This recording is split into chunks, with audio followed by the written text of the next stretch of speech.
سبحان اللہ والحمد للہ۔ اکثر آدمی کو ناپاکی کی حالت پیش آتی ہے، غسل جنابت اس پر واجب اور فرض ہو جاتا ہے۔ اب جب تک وہ غسل نہ کر لے تو ناپاکی کی حالت قائم رہتی ہے، نماز نہیں پڑھ سکتا، قرآن نہیں پڑھ سکتا۔ تو غسل کا مسنون طریقہ کیا ہوگا؟ سب سے پہلے یہ سمجھیں کہ احتلام ہو گیا یا بیوی کے ساتھ ہم بستری کی، منی کا اخراج ہوا بدن سے، یا عورت حیض کی حالت میں تھی، نفاس کی حالت میں تھی، تو ان حالتوں سے اب غسل واجب ہو جاتا ہے، اور جب حیض و نفاس سے پاک ہوگی تو اس پر غسل واجب ہوگا۔ اسی طرح مرد جنبی ہے، اس نے ہم بستری کی ہے، یا اسے احتلام ہوا ہے، رات میں سوتے میں اس کی منی خارج ہوئی ہے، تو ان صورتوں میں غسل واجب ہوتا ہے۔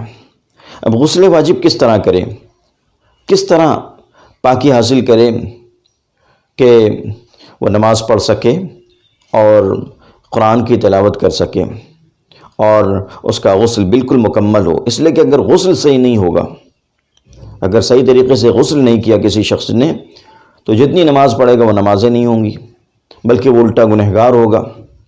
تو غسل کا صحیح طریقہ معلوم ہونا چاہیے۔ اکثر لوگ غسل کا صحیح طریقہ تک نہیں جانتے، تو میں اس ویڈیو میں غسل کا مکمل طریقہ بتانے جا رہا ہوں۔ بہت تفصیلی ویڈیو نہیں ہے، اس ویڈیو کو آخر تک دیکھیے۔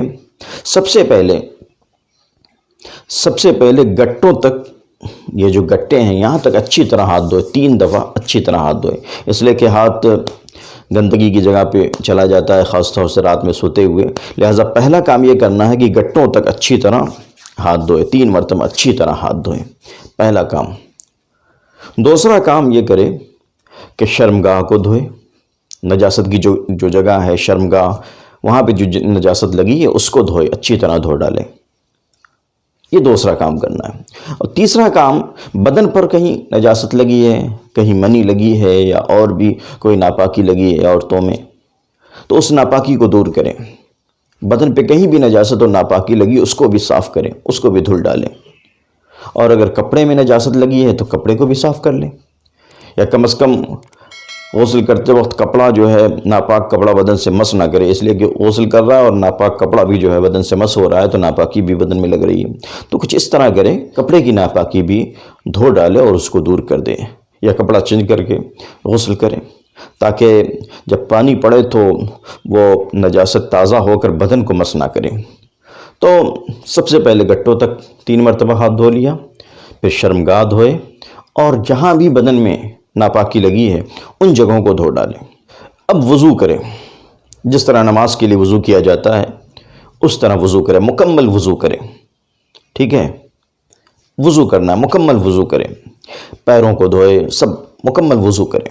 اب بدن پر پانی بہائیں، پہلے دائیں طرف، اس کے بعد پھر بائیں طرف پانی بہائے، اور پورے بدن پر پانی بہائے۔ اس طرح پانی ڈالے پورے بدن پر اور خوب مل کر نہائے کہ ایک بال برابر جگہ بھی خشک نہ رہ جائے۔ اگر ایک بال کے برابر جگہ بھی خشک رہ گئی تو پھر غسل ہی نہیں ہوگا، اور جب غسل نہیں ہوگا تو نماز نہیں ہوگی، قرآن نہیں پڑھ سکتا۔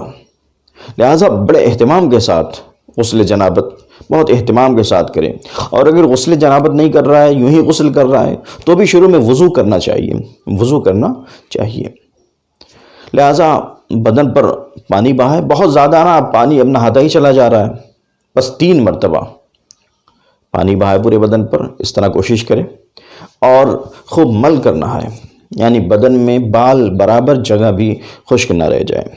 اس طرح اگر غسل کر لیا تو یہ غسل مسنون ہے، اور نماز پڑھنا، قرآن کی تلاوت کرنا اس کے لیے درست ہوگا۔ اس ویڈیو کو دوستوں کے ساتھ بھی شیئر کریں، چینل کو سبسکرائب نہیں کیا ہے تو سبسکرائب کریں۔ والسلام علیکم ورحمۃ اللہ وبرکاتہ۔